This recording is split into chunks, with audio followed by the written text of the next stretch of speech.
The intelligence community plays a critical role in being able to support our law enforcement, the federal, state. The more I see stuff like this, the more I understand that, quote, the first victim of was the truth. Because now that they've established that they can just lie about everything and there are no repercussions for it, no interest from the opposition to correct the record.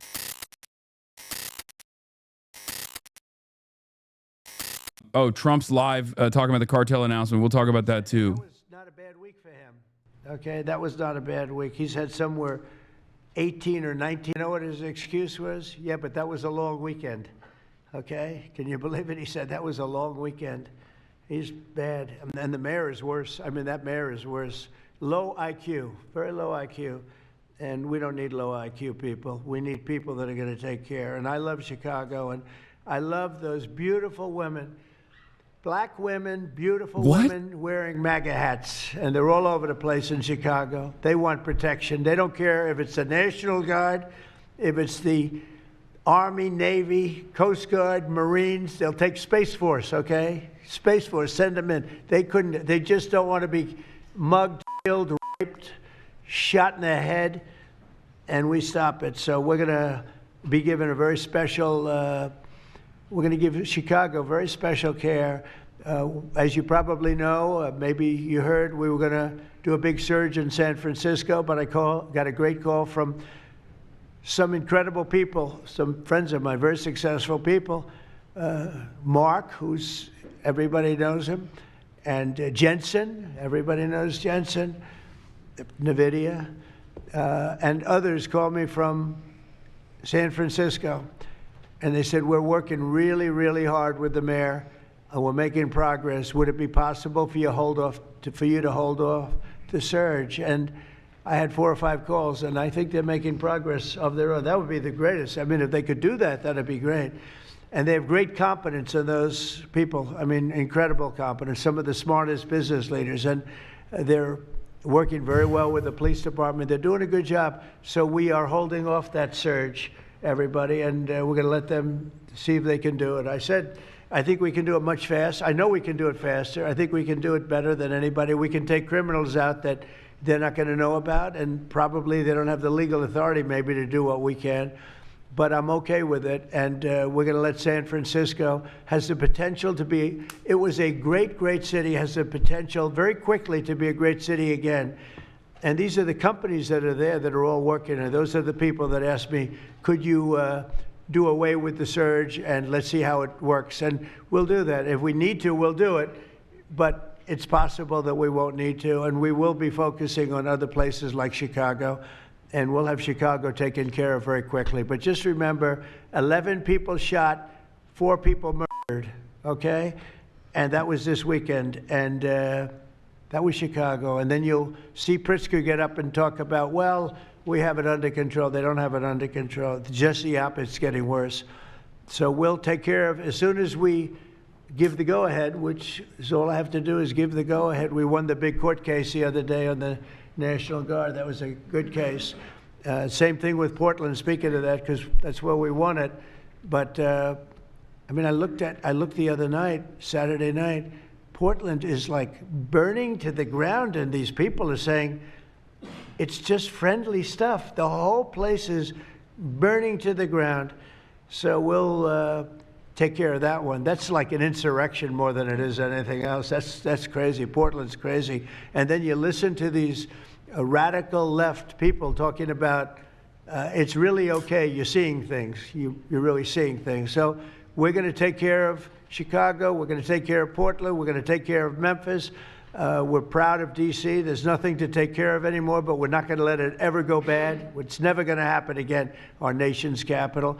And with that, I'm just going to tell you that Pam Bondi has done a fantastic job. And Pam, would you say a few words, please? Thank you, President Trump, and thank you for your leadership. And this is all about collaboration. And around this table, I'm looking around this table, we all work so well together. I don't think another administration in our nation's history has worked so well together. We talk constantly, Secretary Noem, Tulsi, Pete, constantly, but also all of our agencies working hand in hand, and that's why this is so successful. And these people around this table are working 7 days a week, 24 hours a day, even though the Democrats have tried to shut down the government. Terry Cole, I'm laughing because you're around the clock, you're all over the world. Director Patel, you're unstoppable what you're doing around this country. Gowdy Serralta, U.S. Marshal, Rob Sakata and Dan Driscoll wearing your ATF hats. Rob, I was on the texting, Todd Blanche and I were on the texting you at 1 a.m. on cases. I mean, that's how committed all of these people are to just keeping all of our citizens safe. And that's what it's all about. And this project is the brainchild of Stephen Miller. And you are doing so much to keep our citizens safe, our kids safe, and get these drugs off our streets. Like the mayor of San Francisco and I are going to be meeting on fentanyl in a few weeks and working hand in hand on that. Secretary Noem spoke to him. But the results of this last month have been historic. As the president said, in the last month, think about this, 3,200, more than 3,200 violent gangs and drug dealers have been taken off the streets. Off the streets. Now, Director Patel and all of these agencies have also been working so hard on getting the leadership. But we are getting all the gang members off the streets and the drug dealers, Sinaloa, CJNG, MS-13, and more, TDA. 91 tons of drugs have been seized as a result of this task force. We tried to put this in perspective for you. This would be filling 4 18-wheelers. 4, all the drugs just in the last month that have been taken off the streets. 58,000 kilos of cocaine. Think about a big backyard swimming pool. That would fill 1.5 swimming pools. Just the powder cocaine that has been removed, saving lives this last month, thanks to all of these people around the table. 2,300 kilos of fentanyl powder and 2.1 million fentanyl pills off the streets. And as the president said, more than 1,000 illegal guns. The Biden administration was, for way too long, all of these great law enforcement officers surrounding the table were not able to do their jobs. What they've said is now they've been uncuffed. They can do their jobs now. We've been watching transnational gangs grow in our country, become organized, set up infrastructure in all of our states, but no longer under President Trump. We are destroying the infrastructure, and we're no longer on defense. All of these great men and women are on offense, so they better get ready. We're dismantling the cartels, and we are taking the leaders into custody and all of the gangs. We are going to supercharge this work. This is not a pilot program. This is permanent. We are here to stay. What is that? And Secretary Hegseth, we couldn't do this What does without that mean? you Does and that the mean that they're just Department going of to War. keep lasering? Thank you all They're going to so end all much for fishing everything you're doing around this table. in both the working Atlantic and the tirelessly. Pacific. And There's just President no Trump, more fishing. If thank you're in you Latin for America, giving them you the just ability. are not allowed to boat. Use a boat. Mr. President, since the year 2000, we have lost over 1 million Americans to drugs, to overdoses, to these cartels that have proliferated that kind of a disease on our people and have gone to war with our next generation of Americans. When you signed the executive order that was protecting the American people from invasion, what you did is that you took these cartels. I think America is basically greatly overextending its hand in Latin America and is begging for Chinese intervention. Because at a certain point, the Latin American countries are going to coalesce around one another because they have a long-standing history of intervention that the population despises, and therefore any kind of U.S. intervention of this sort, especially direct military intervention, is always going to draw a lot of negative reaction.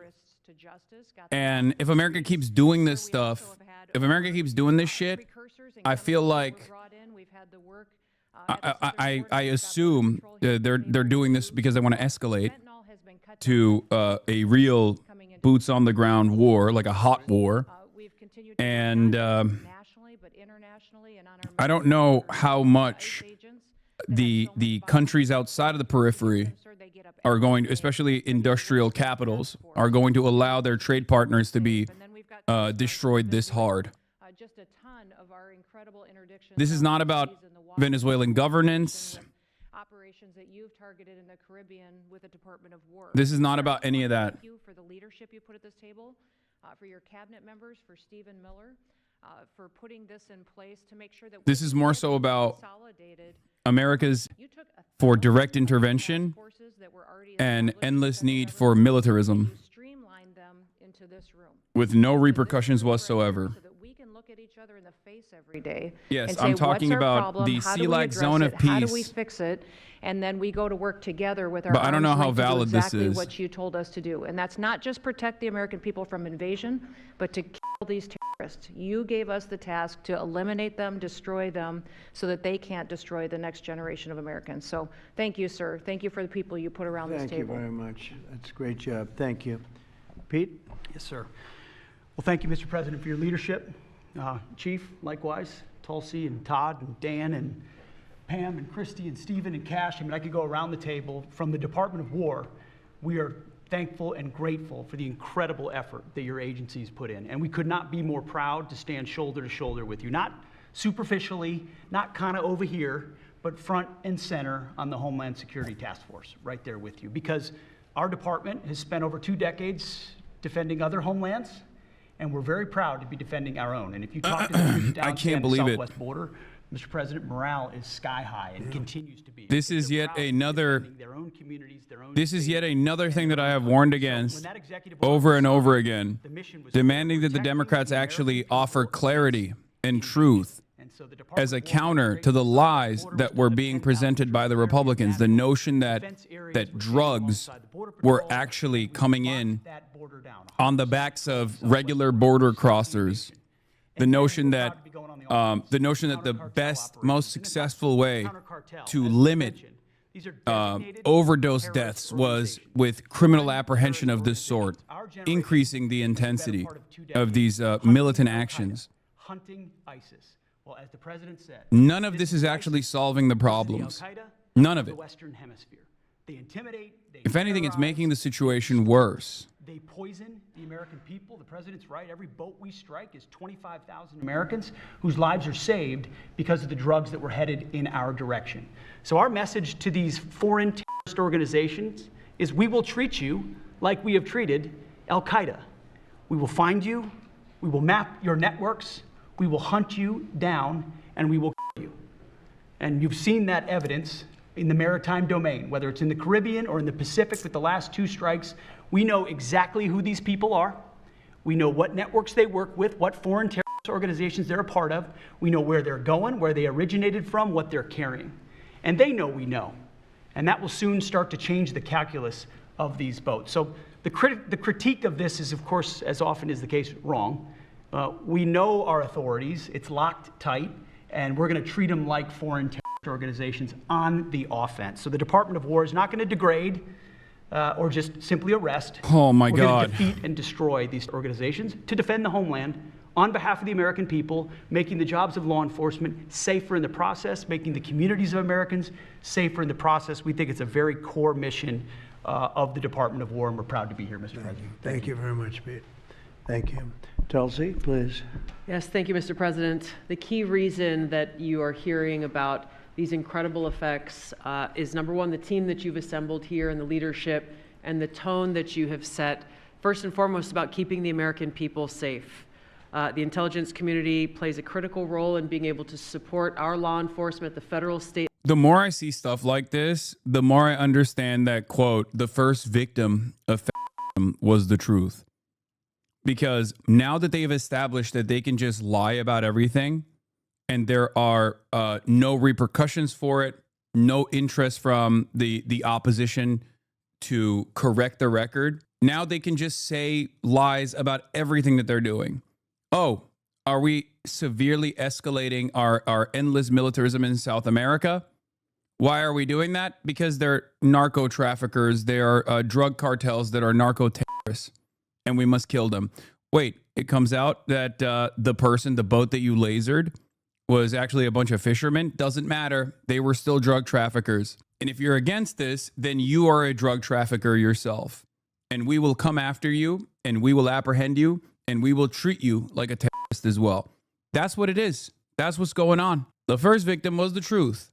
Hundreds of thousands of dollars in this single incident with drug proceeds through his network. And I'll say the last example I'll share is probably the most insidious, was providing intelligence. Last example I'll share is meant that led to the arrest You must live in a gated community? a CJNG Really? cartel-affiliated What does baby this have to do trafficker with, called with Madiaba. that? Her I whole don't, but money-making what does that have operation to do was with centered anything? around luring pregnant women, performing illegal C-sections, harvesting organs, and selling newborn babies. Mr. President, it's your leadership that has made all of this possible. I can tell you, in the midst of this government shutdown, our folks, like everyone around this table, are working 24/7 without pay and eager to get after this because they believe in your leadership and the mission that you have presented to them. Thank you, Mr. President. I'll hand this off to Homeland Security Advisor Stephen Miller, the leader of this task force. Let me just say, Mr. President, that this country was going to die without you. This country was going to actually die without you. That's what we were facing in 2024. We've been invaded for 4 years. Our communities were sinking. Our public safety had gone to zero. Cartels were running entire communities. Sex trafficking, child trafficking, labor trafficking was out of control. Overdoses were out of control. The cartels were claiming more and more territory. City services were buckling.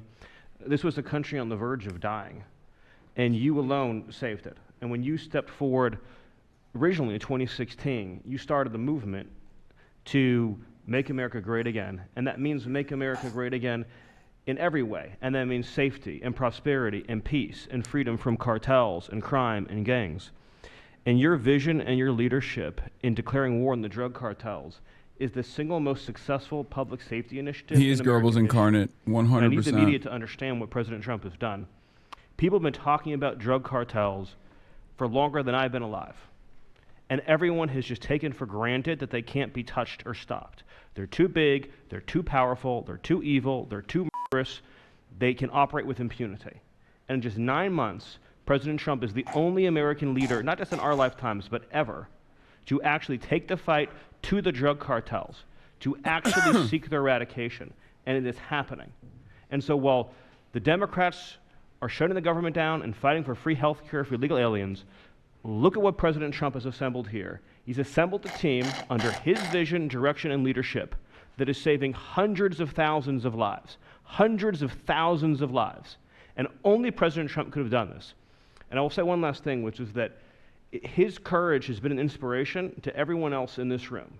There are people in this room, looking at, for example, at Todd Lyons, who have been relentlessly doxxed and harassed and threatened. But when they see President Trump's courage, what he's been through for 10 years to save America, when they came after his family, his businesses, his safety, his table knows we can give... Dog, you guys are sitting around a table talking about how you killed 36 fishermen and how awesome it is. Thousands of miles away, by the way.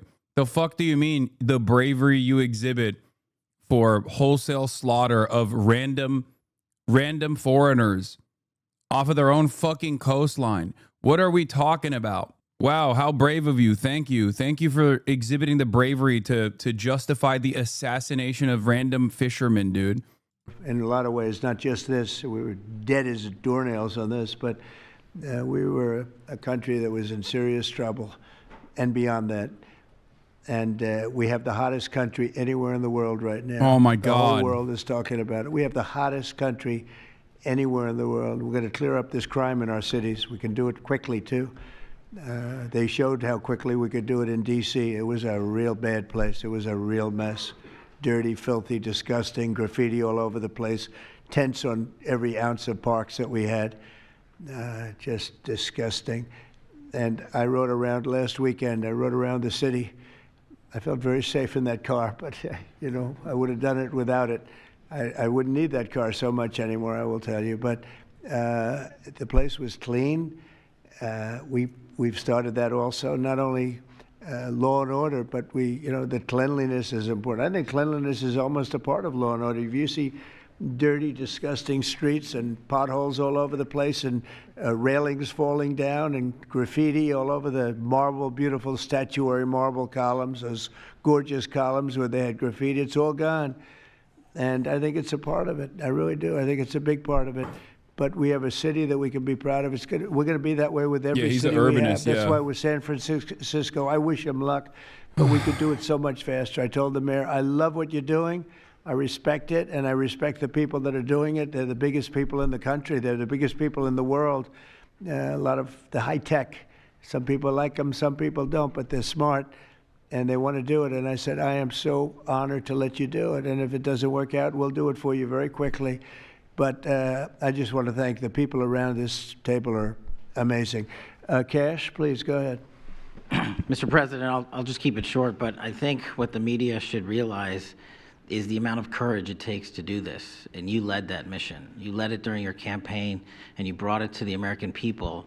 I think the media should focus on some of these numbers the Attorney General just riled off. Those aren't numbers, those are lives. Lives saved by the millions.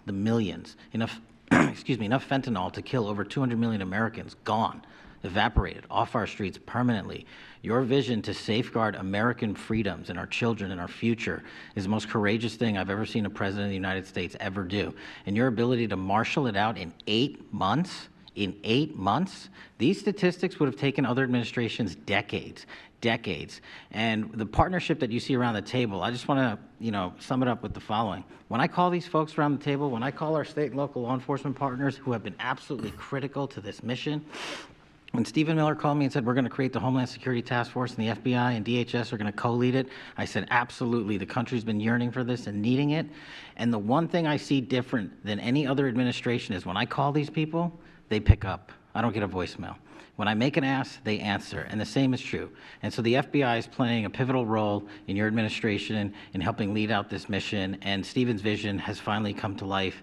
And instead of attacking the people at this table, maybe the media should go out there and talk to the lives that have been saved forever and the communities that have been safeguarded, because it takes courage to do that. It takes courage to implement that plan, and it takes a president and President Trump to put a leadership team like this together. We are actual friends, and I know the media doesn't want to call us that, but we do that. We do hang out. We do work together. It's a 24/7, 365 mission that doesn't turn off, Mr. President. And as Stephen said, we're inspired by your leadership, and this country's thankful for these 8 months, and I can't wait to see what the next 4 years looks like. Thank you very much. Thanks, Cash. Great job. Todd, please. Thank you, Mr. President. The number that I think matters, over 3,266 terrorists have been taken off the streets in 2 months. And for each of those arrests, there's anywhere from between Is he just clickbaiting now? He says Trump makes an announcement and it's just him rambling? I mean, that's how it is every time. Every announcement session is just a glaze sesh followed by Trump rambling about how great he's doing. So what I will say to them is thank you. I mean, this is the AMLO method. Actually, this is a successful method of communicating with the masses. The difference, of course, is that like AMLO actually had shit that he could present every day as a good thing, like expansion of welfare programs, expansion of infrastructure projects, things of that nature. For him, it's just, we killed 36 fishermen. Isn't that awesome? It's just, there's not really much that he could be defending. So he just ends up rambling along. And I'm sure that it annoys people. Terrorists or rioters, they will be prosecuted to the fullest extent of the law. When politicians aid these terrorists by trying to give them comfort. AMLO didn't have people sitting around him glazing him. He talked directly to the press in a difficult environment every single morning for 2 hours, unscripted. Trump could never. Yeah, I'm the only thing that I'm saying is like medium-wise, format-wise, it's like it's playing a similar role. It's Donald Trump cutting out the middlemen and trying to directly talk to his base. That's what he's doing. But to limited success. For two reasons. Number one, because there's not much to promote and not much to feel proud of. Okay? And the other reason is because, like you also correctly pointed out, it's just like long rambling sessions where everyone around him is just fucking glazing him. And the less popular the administration gets, I mean, this is like 22,000 people watching, right? Like AMLO had hundreds of thousands of people watching every day when he did the 2-hour sessions. But the longer these like self-suck ramble sessions goes, and the longer people feel a certain type of way, a negative way about everything that's going on around this administration, the more people will be like, all right, dude, just do something for me. But we'll accept it, right, fellas? But we have closed borders. We have people coming into our country, but they only come in legally. We have the strongest borders we've ever had. We might have the strongest borders of almost any nation right now. And that's a big difference from what it was 2 years ago when everybody was pouring in. Yeah, they also, But we're Tulsi very Gabbard unhappy referred to with Stephen Miller as the Venezuela, leader of this task force because right of after what Hexas they've done. spoke They've in emptied Trump's their afternoon prisons briefing. into our country. Nobody can do that. Only a stupid person would have accepted it. And that's what we had running our country, very stupid people. So we're not happy with Venezuela, I will tell you. Yeah. Mr. President, thank you, President Yeah, Trump. go ahead. You okay? Yes. On fentanyl, I'm saying, we're going to lose sorry him. about that. On We have fentanyl, some President good Trump. medical help right over there. That's all right. On fentanyl, He sounds like according to the RFK, CDC bro. Data, nearly 330,000 Americans died over the past 5 years from fentanyl. That's 1 in every 1,000 Americans who died. It's more than that, but that's and all right. yes, It's I know more. you think it's even more I'll than be discussing that with President Yes, Xi. so that's actually my question. I figured it I was. was wondering, since it He's mostly so comes brilliant, from I China figured it and it's out. caused such carnage in the U.S., Yeah. what are you going to say to convey the seriousness? And also a second question for you or Secretary Hegseth. Is there any evidence that China is now smuggling fentanyl through Venezuela to bypass U.S. and Mexican port controls? They are doing that, yes. But they are paying right now a 20% tariff because of fentanyl. That's billions and billions of dollars that they're paying. We're actually, on November 1st, the tariff on China goes to 157%, which is record-setting territory. And we don't want that because it's not sustainable for them. They can't sustain that. We don't want them to have to go through that. So I'm meeting with President Xi, and I would say we have some big issues, like with the farmers and various other things. But the first question I'm going to be asking him about is fentanyl. And if you think about it, they make $100 million. Think of this. They make $100 million selling fentanyl into our country, $100 million. They lose $100 billion with the 20% tariff. So it's not a good business proposition. It's $100 billion approximately that they have to pay. It's a big penalty to make $100 million. So I think they want to do something. They want to put it on the list. It's on the list. It's one of the things we're talking about, and I'm putting it right at the front of the list. So they pay a very big penalty for doing that, and I don't think they want to be doing it. And we'll see what happens at the end of next week, because I'll be meeting next week, as you know, along with we're stopping in Malaysia, we're stopping in South Korea, we're stopping in Japan. I'm meeting with President Xi actually in South Korea. So it'll be the first thing on the list. Yeah, please. Yes, Mr. President. On the drug boats, sir, has there been any discussion about capturing one so that you can show the amount of narcotics? We know everything about them. Yeah, Jennifer. We know everything about them. We know where they're coming from, who they're coming with, generally who's in the boat. I'll let Pete discuss it a little bit, but they have incredible intelligence. And, you know, usually when you see 5 engines, I've never even seen that before, but when you see 5 engines on a boat going about 65 miles an hour, loaded up with white powder in silver cases, generally speaking, that's not a good sign. They're not going fishing, right? And you don't see any fishing rods, right? So, Pete, I'll let you discuss that a little bit, please. Well, yes, sir. Likewise, generally you don't see fishing in submarines either, sir. So the U.S. military, as I mentioned, nobody better in the world at mapping networks, identifying who's connected to who inside terrorist organizations. It's just I can't explain this enough. Even if they had credible intelligence that these guys were drug traffickers, which they do not, but even if they did, what they did is still illegal. Okay, what the American military did is still illegal. There is no world where you can just decide, oh, these guys are doing a crime, I'm going to kill them. That's not how this works. That's not how it's supposed to work. Of course, when America does it, given the absence of any sort of pushback from anyone else that has equal amounts of power and influence on the global stage, you just have to look the other way.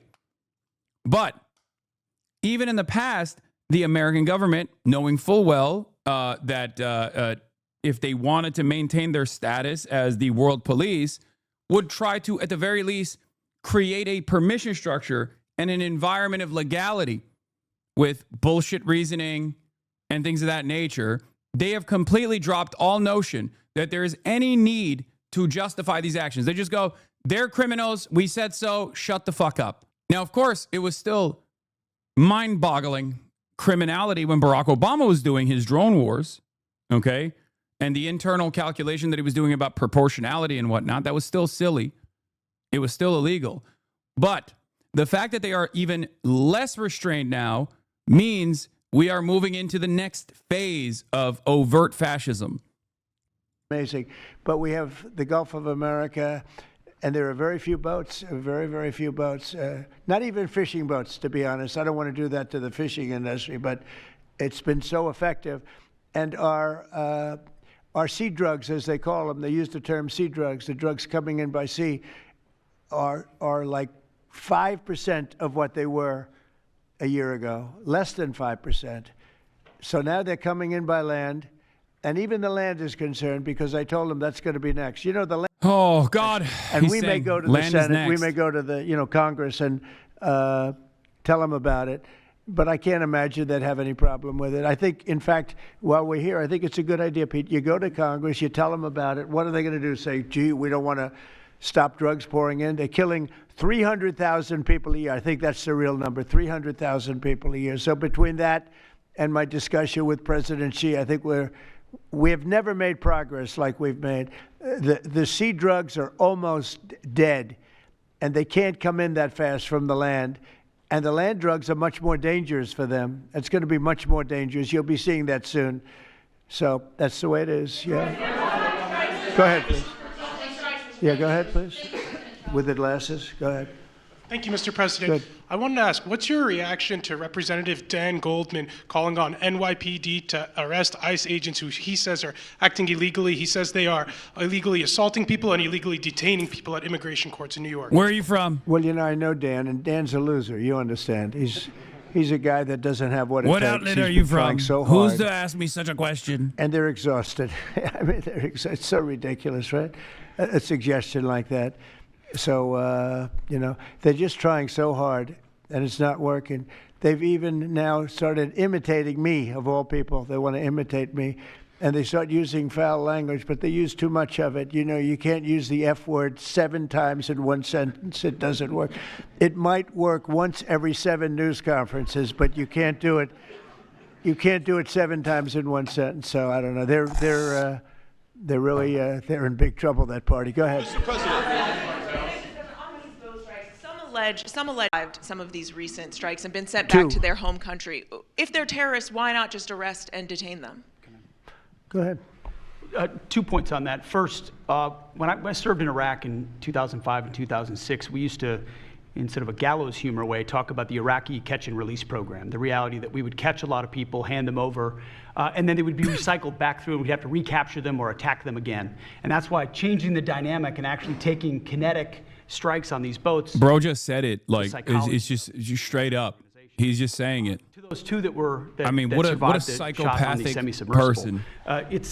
Think again, compared to Iraq and Afghanistan, the vast majority of people that we captured on the battlefield, we handed over to the home country. Did we always like how it shaped out? Sometimes we did, sometimes we did not. But 99% would go to the Afghan authorities or the Iraqi authorities. So in this case, those 2, they were treated by American medics and handed immediately over to their countries where they came from, hopefully to face prosecution, which is a very standard way of handling something like this. And you'll do that with future survivors, anyone else who's survived? We've got protocol of how we'll handle it. Not that guy. He's so hopeless. Go ahead. Go ahead. Yesterday, there was a vote at the Knesset on annexing the West Bank. Do you see it as a challenge to your peace efforts? Could you say that louder, please? Yes, yesterday there was a vote at the Knesset in Israel on annexing the West Bank. Do you see it as a challenge to your peace efforts? Will you answer that, please? because I cannot understand the words you're saying. said a vote. Where are you from? Where are you from? You're from France, beautiful accent, but we can't understand what you're saying. Huh? She said a vote at the Knesset on the West Bank. The West Bank is, don't worry about the West Bank. Israel's not going to do anything with the West Bank, okay? Don't worry about it. Is that your question? They're not going to do anything with the West Bank. Don't worry about it. Israel's doing very well. They're not going to do anything with it. Yeah, please, go ahead. Thank you, President Trump. Are there any safeguards in place to protect Americans from fentanyl and cartels when you leave office in 2028? Any protocols that could be put in place in case a future administration comes in that wants open borders? And I also have a question for the Secretary of War as well after your answer. Well, the if that's biggest okay. thing we can do is make sure they don't come in, because open borders, they would destroy. It's amazing that our country is even surviving with what we went through, coming in by the millions and coming in from the wrong places. You know, I know all these people that run these countries, and they're smart. They're very street smart, and they're not sending their best, you know. They're not sending, they're taking them out of their prisons and their mental institutions, as I say over and over again. They're the drug dealers. They're the drug addicts. They're people that don't work. I mean, the best of them are people that don't work. They don't work. They're on welfare, their form of welfare, which is tiny. You know what their form of welfare? They give you a piece of paper. They give you nothing. But they want people that work. They don't let those people come out because they want those people. You know, they cherish those people. Those are the people that make their country run. They give us all of the people that don't work and are murderers. 11,843 murderers came in. 11,800, many of them committed, more than 50% committed more than one murder. Now, why do we want them? Why would Biden and that group of thugs that he had working for him, why Migrants would they coming in accept by these the people? billions. I missed it. I mean, Why would he accept? Nobody another day, understands another it. number You know, that he they just say pulled maybe out of they his wanted to fucking vote, asshole, but I did dude. great with the Hispanic Classic. vote, but these are people from all over the world.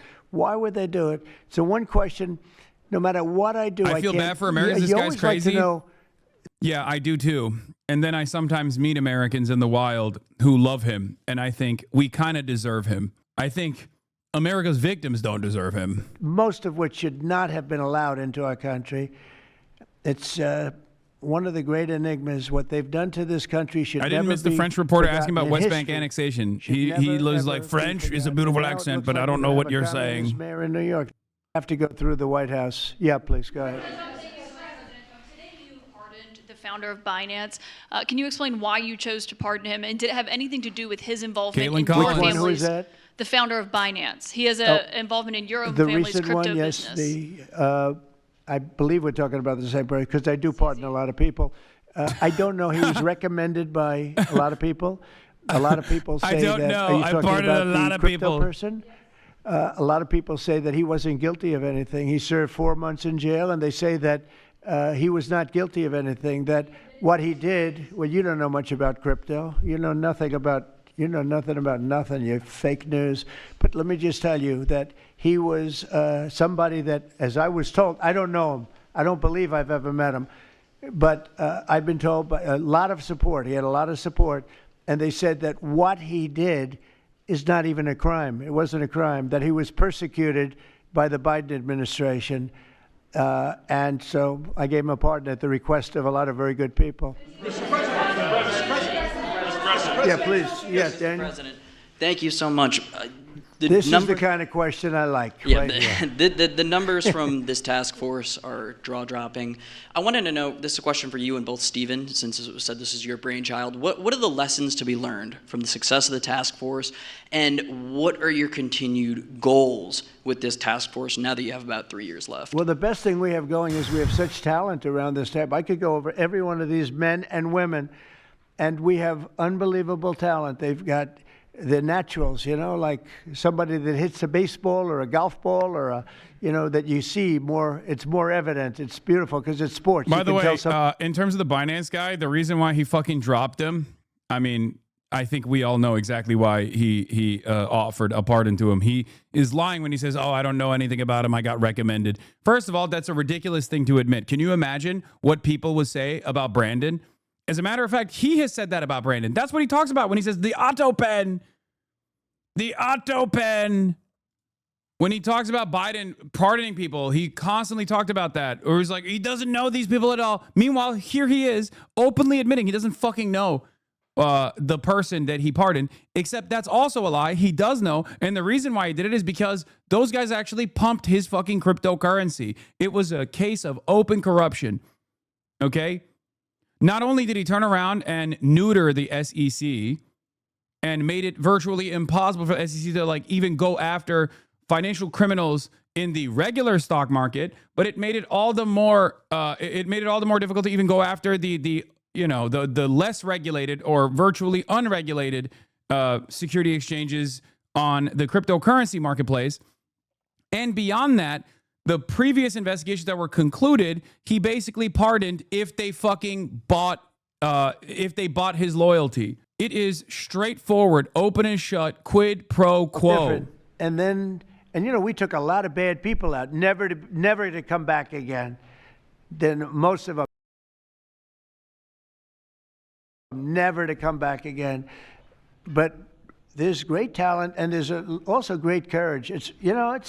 I've been watching what goes on, and then you have the radical left lunatics, and what's that all about? I mean, they're fighting us because we want to stop crime.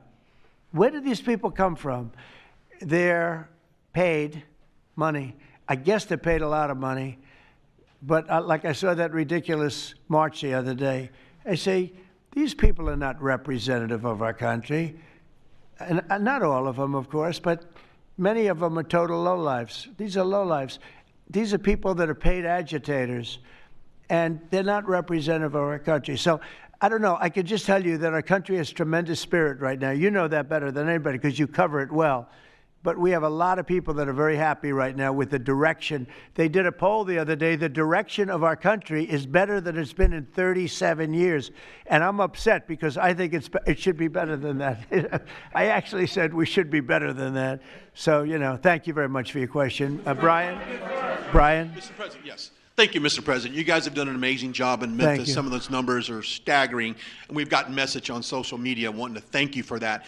But I think, can you talk about the number of missing children you guys have discovered in Memphis? That's amazing. Well, it's hundreds of thousands were lost through Biden and the Biden administration, and we are getting a lot of them back, but they're either dead, they're slaves, they're captured in some form.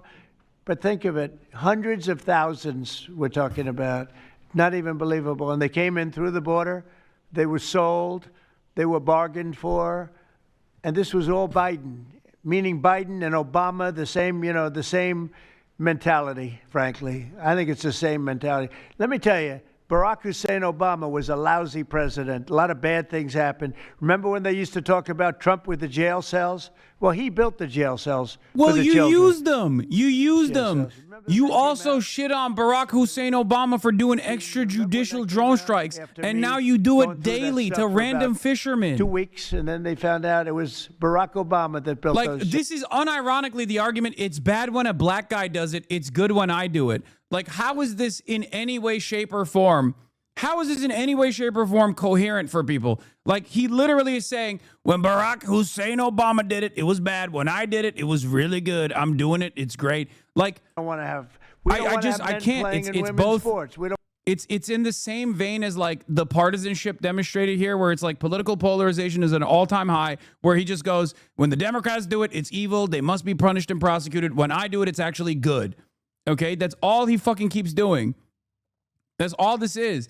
And the reality of the matter is, there is a moral through line here. There is a morally consistent position, which is it's bad when Obama does it, and it's bad when Trump does it as well. What kind of impact would that have on public safety? Well, it's not good. I guess it's not a very nice place, but you need it. You need something. You have a lot of additional people in New York City that should not have been here. They came here through the open border, through Biden's. I don't know how they even do it. New York City. Yeah, he would shit on Obama and Biden for taking days off. He shit on Obama for golfing. He golfs more than any other president. It's just straight up like everything that he has accused his political enemies of, he has done a millionfold. Think about the Hunter Biden shit, okay?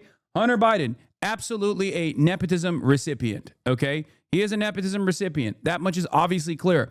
But if you were to think that Hunter Biden had a dramatic impact on like U.S. foreign policy by way of his father, who was the vice president at the time, you are fucking delusional, as opposed to the fact that Donald Trump's son-in-law is seen as the key architect of the Abraham Accords. And in the process, he's been able to get $35 billion from the Gulf nation states that he is aligned with. Are we fucking kidding? Like, what is happening? Like, does no one think anymore? This is what's so frustrating about it, where it's like, no one cares. No one fucking cares. Trump gets to do whatever the fuck he wants. He gets to say whatever the fuck he wants. And honestly, there is no opposition to it whatsoever. At least there was some opposition from the media last time around where they were like, this is like going on. This is a violation of the Hatch Act. We have completely dropped the ball on every aspect of this administration. All of the severe escalations, all of the severe creeping towards fascism. Not a single one of those things gets the immediate attention necessary. I get it. It's all systems go. I get it. They're hitting every fucking avenue they possibly can. But the fact that there is no accountability whatsoever, or no demands for transparency, no demands for accountability whatsoever, is alarming. It comes across as like full submission. Reason not to. You know, they'll always complain, oh, we should have gone. So we're going to definitely, I'd like to just tell you, let's go. We'll go. We're going to tell them what we're going to do, and I think they're going to probably like it, except for the radical I never left thought I would lunatics. see the day where I would say, like, I want the debunkers back. I want them. I want the debunkers. Where are the debunkers? You know, where are they? Whoa, what's going on? Where's Daniel Dale? Bring Daniel Dale back every fucking day. Okay? Put him on the spotlight. Have him debunk everything that he's saying. Please. I missed the debunkers. I was wrong. I miswoke. I was wrong. Okay? I miswoke and I missed the debunkers. Okay. I was annoyed. I was annoyed with both of those things. I was annoyed with the liberals, okay? I was annoyed with the left, and I still am to this day. I was annoyed back then, and I still am. But it doesn't matter. I would much rather have those guys as the opposition as opposed to these guys, okay? It's just ridiculous. It's ridiculous. I would much rather have woke get out of hand than have whatever the fuck is going on here get out of hand, because they're doing cancel culture way more aggressively than the liberals ever could. Instead of making you feel bad about something that you said that they're like bastardizing or whatever, or greatly exaggerating or whatever, these guys unironically are going, you're a terrorist, you're going to go to jail.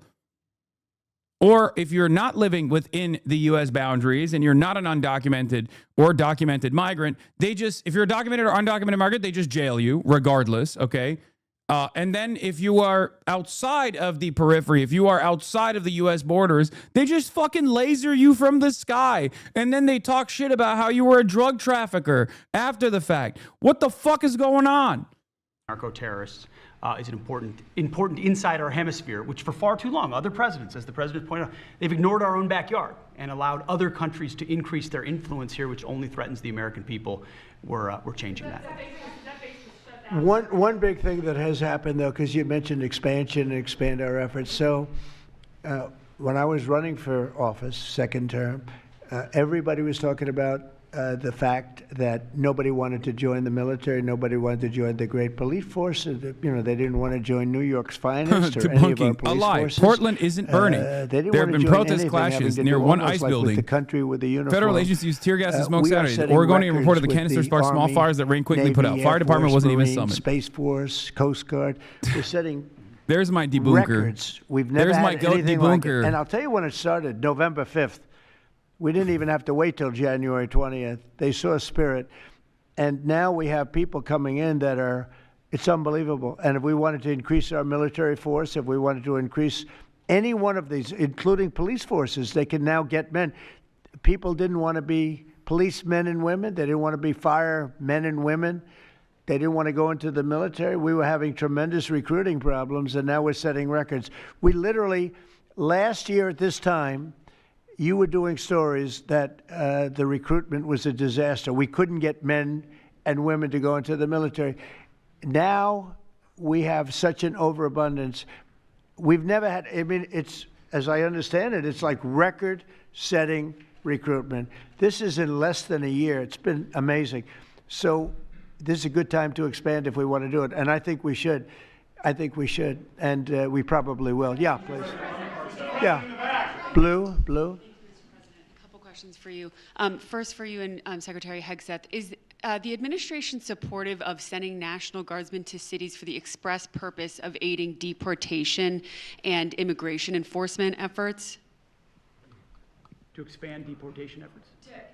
Sending National Guardsmen to U.S. cities for the express purpose of aiding deportation and immigration enforcement What efforts. we've done so far is stand alongside federal law enforcement in every way, facilities and personnel, but also we have a great deal of lift inside the military. We're able to move assets in a way that no other aspect of the U.S. government can. And so where we can rapidly assist with mass deportations, we have been happy to do that. And then one more question, if I may. Is the administration at all supportive of potential measures to crack down or regulate or even ban apps that track ICE agents' locations? What do you mean by that? Like specific apps that are used to track the location of ICE agents? I guess we'll do that. I'm not a big app guy. I'm not into that too much. I think Pam might be it. Let's go. Yes. Give me a good answer there. Yes. These organizations, President Trump, are coming in and their apps to track our federal law enforcement officers, and it jeopardizes their lives, where they're going to be, their location. Can these And we've reporters stop actually being been narcs, working brother? really well with the There are very few reporters in that room that aren't fucking dick riders of the admin. And the ones that aren't dick riders of the admin barely are able to get a word in edgewise. And when they are able to get a word in edgewise, is oftentimes immediately shut down. So it's this is his press pool. This is his administration. This is straight up. Why do you hate black people, Hasan? Oh my God. Oh.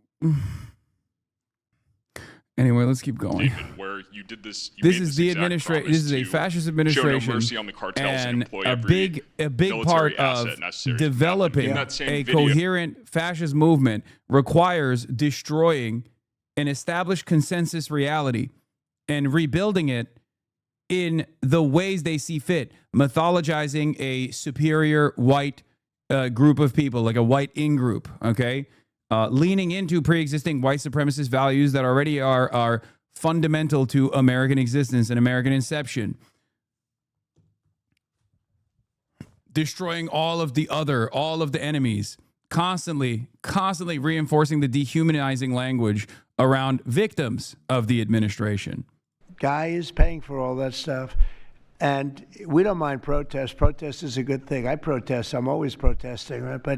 But when you see some of these people are going crazy. They're going crazy because they're getting paid. Because there's no reason for them to be going crazy. But you watch some of them, and they're professional agitators. And we are finding out who's paying them. Yeah, we have a lot of information about who they are. You're going to be very surprised when you find out. No, we won't, because you're going to make it up. Sir, a memo circulating on social media details the establishment of a National Guard response force that's going to be trained in crowd control and civil unrest and deployed in all 50 states by April of 2026.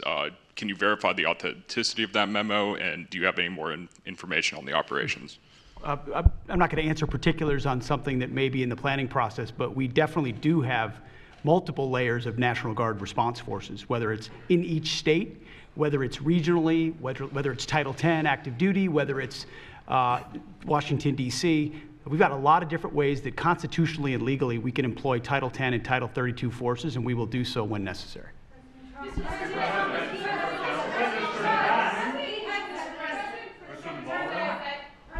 you. President Putin basically said today that Russia is immune from U.S. sanctions. He said that it would not impact the Russian economy in any serious way. Is he good. wrong? I'm glad he feels that way. That's good. I'll let you know about it in 6 months from now. Okay, let's see how it all works out. Yeah, go ahead, please, Blue. One about the shutdown. I'm Taylor Poplars with Spectrum News. The same day you established this task force back on January 20th was the same day you pardoned the January 6th defendants. Yeah, very proud of that. Yeah. Just last weekend, one of them was charged with allegedly threatening to kill House Minority Leader Hakeem Jeffries. And a big theme of this task force has been allowing law enforcement to do their job and holding accountable people who go after law enforcement. Do you worry that your actions back on day one undermine what this task force is trying to accomplish? No, you have thousands of people that we're dealing with, and you know, if one goes haywire, look at what this guy in Virginia said, where he wanted to kill his opponent. He's going to kill his opponent. He's going to kill his opponent's children and I think wife. And he continues to run, and the Democrats continue. He's running for what, Attorney General in Virginia? Look what he said. So now, do you think all Democrats should be prohibited from living anymore? I mean, think of what he said. He's going to kill his opponent, and he's going to kill the children of his opponent, and I think the wife. I said, this guy's sick. That is a sick guy. And how do you vote for somebody like that? But I don't view that every Democrat would say that, because not every Democrat would say that. So you can't, you could have one person, but I don't know of the incident. I can say we're very proud of what we did. We had the courage to do something that should have been done. The problem sometimes the Republicans are too nice. They're a very nice party. The Democrats play a much dirtier fight. It's amazing. You go after dirty cops like Comey, and you go after, these are dirty cops. Letitia James is a dirty cop. You go after these people and they say how horrible you are, and yet I got indicted 5 times and impeached twice. Nobody says anything about that. They say, they actually said the other day, he's trying to indict somebody. I got indicted 4 or 5 times, Todd, maybe more than that. Yeah, I think you could say 87 times if you really think about it, right? With the charges, a bunch of phony guys, but nobody says anything about that. But they mentioned it the other way. No, the Democrats play a very dirty game. It's all they're good at. They're good at a couple of things: cheating on elections and playing very dirty. And they have one good trait: they stick together. They stick together. They stick together through the worst policies that anybody's ever seen. It's unbelievable how they stick together. And I respect them for sticking together, but it's a dead party because their policies are no good. Okay. Right? We'll do a few more and we'll go home. Wonderful. Everybody's going to go home. I'm going back to the Oval Office, however. Speaking of Democrats, there's a report that there's a grand jury on Adam Schiff for apparent mortgage fraud. If he is indicted, should he step down as a U.S. Senator? Well, I'm not going to comment on that. I would just say Adam Schiff is one of the lowest forms of scum in politics. He's a horrible human being, very dishonest person. I have no idea what's going on. You tell me that he's going to be indicted. I don't know. You could ask Pam. I don't know if she could say it. Probably you are allowed to say it, but I wouldn't know about that. I can only tell you he's a very bad. I think he's actually a sick person. Do you want to talk about that? We're not going to comment on any grand jury that's open. We can't legally. I don't know. By the way, I hope it's true, but I don't know anything about it. Yeah, please. Oh, millions of dollars, yeah.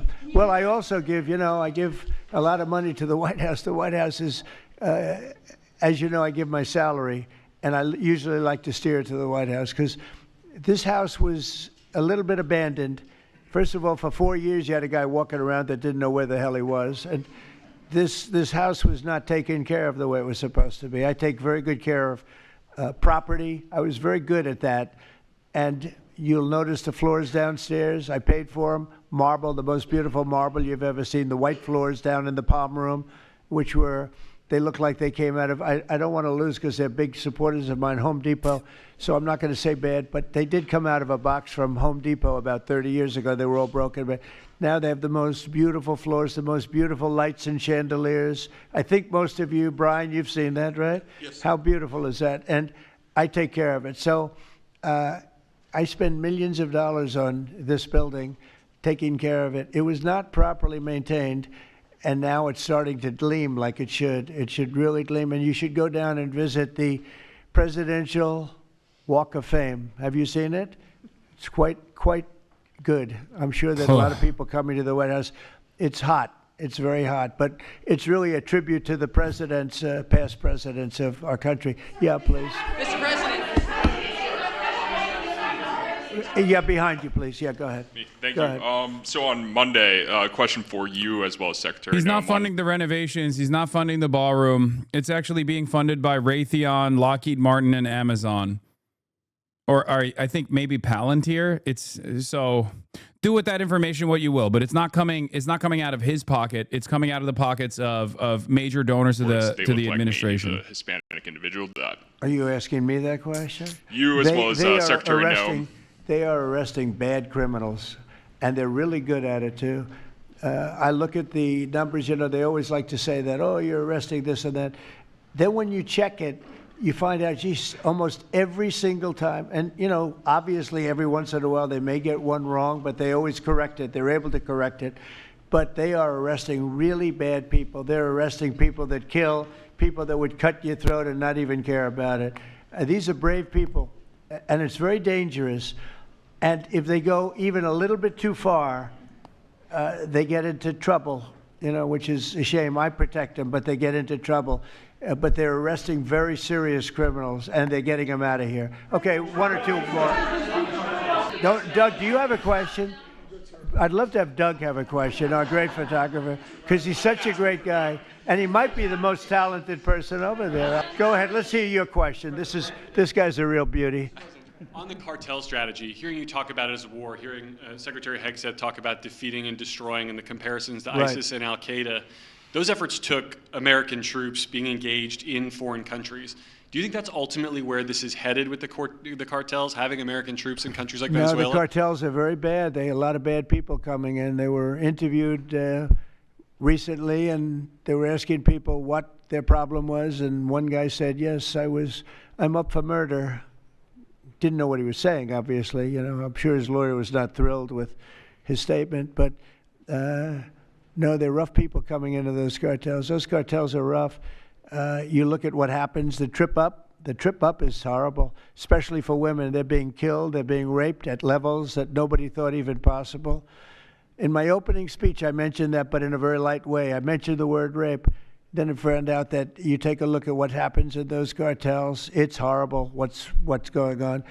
And we're doing the world a big service by just telling them, you don't have too many cartels now because they know when they get up here, they're going to be stopped. Under Biden, they were just flowing into the country. It didn't matter what you were, where you came from, what you looked like, what your record. They didn't check records. Millions of people came into this country that should not be in our country right now. We've gotten a lot of them out. It's the single biggest problem that we were given. Inflation, I've already taken care of. Economically, the country is the strongest it's ever been. Thank God for tariffs. If we didn't have tariffs, we'd be a third world nation. But thank God for tariffs. We're the richest nation in the world now because of tariffs. And we're able to economically protect ourselves, and we're able to really protect ourselves from a national security, situation. But we have cartels that, somebody came up with the word cartel. Person was, but you got a lot of bad people in the cartels. And you could look at a country like Mexico, and I really respect the president. I really respect a lot of the people over there, but a lot of the leadership. But they are in fear in their own country because those cartels are running those countries, okay? And that includes Colombia. Colombia is a drug den. It's a drug den, and it has been for a long time. You got a lousy leader over there right now, bad guy, a thug. But they make cocaine at levels that we've never seen before, and they sell it back into this, and they're not going to get away with it much longer. We're not going to put up with it much longer. Colombia is very bad. Mexico is run by the cartels. I have great respect for the president, a woman that I think is a tremendous woman. She's a very brave woman. See, I don't know why he loves cartels, Claudia, and we have to defend ourselves from that. Even he loves Claudia. Go ahead. Let's go with you. Go ahead. He loves her, and he loved AMLO too. But also at the same time, he's like, we're going to have to bomb you. Resolved by the time I resolve? I don't know. I said long ago, we shouldn't have been in this problem. This was September 28th. It came due in Biden's regime, and before the election, September 28th, and they pushed it off into the future. And I was running when I'm going to they be did honest, not to get all blue and on with this shit. Motherfucker said, let your dog go, brother. Okay, anyway, I think, not to get all blue and on with this, but I do think that Donald Trump wants a war, any war, where he can enact martial law. Like any war whatsoever, so that there's no more elections, okay? Any war.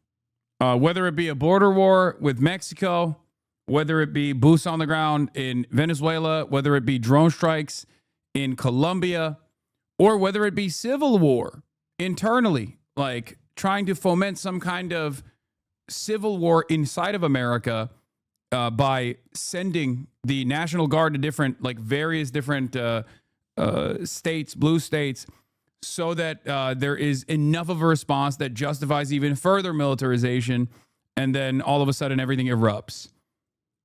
I feel like he's just not he does not speak like the type of person that is ever going to be reelected. He doesn't speak like he is worried about the future of the party. Now, that could be because he's a fucking narcissist and he doesn't give a shit what happens once he's out of office.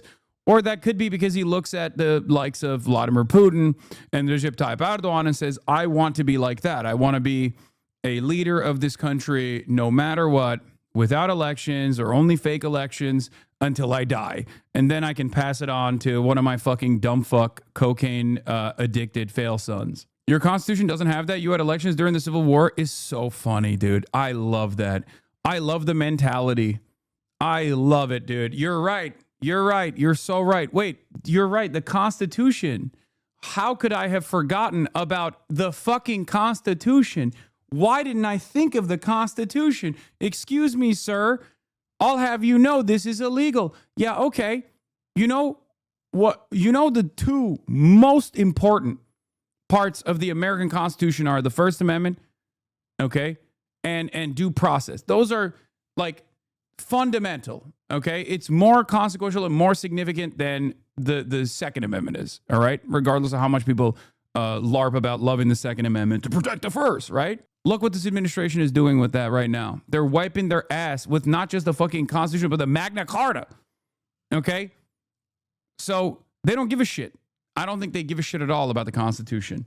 I think this is just about power. At this point, the Constitution is just a hurdle that they have to overcome.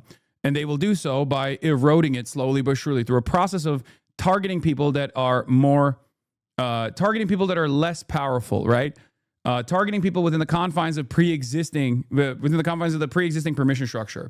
That's why you don't just go after the First Amendment immediately by arresting and prosecuting American citizens. You go after arresting and prosecuting and trying to deport non-citizens, legal permanent residents.